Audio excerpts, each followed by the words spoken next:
Hello, dear friends. I'm glad you're joining me again for the reading of Proverbs chapter 3. And today we've come to verse 18. We're still talking wisdom here. Verse 18 says, "Wisdom is a tree of life to those who embrace her. Happy are those who hold her tightly." Wisdom, we've seen that Jesus Christ is the power and wisdom of God. So Jesus, if we read it like that, Jesus is a tree of life to those who embrace him. And happy are those who hold her tightly. Wisdom is a tree of life. Jesus is a tree of life. How true this is.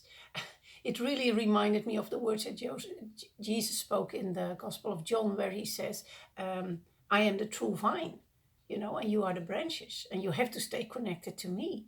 In a way, this is that's not the tree of life. He's speaking about being the true vine.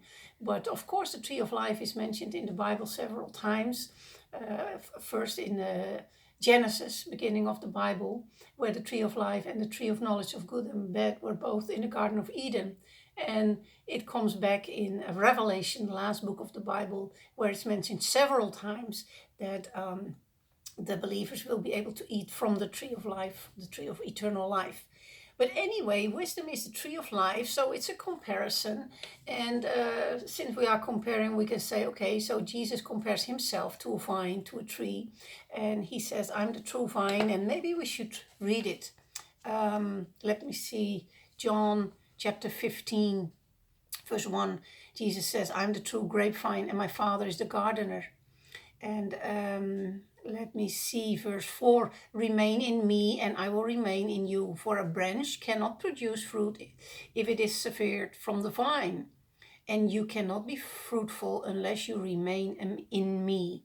And I think that's very important. We cannot be fruitful, we cannot accomplish anything if we don't remain in him. And I think that's why the picture as wisdom of being a tree of life is very important. And it comes back in the New Testament in the form of Jesus being the true vine that we should stay connected with. So I hope you will think about this, you will read this, you will look up several scriptures, and maybe you have a thought of your own,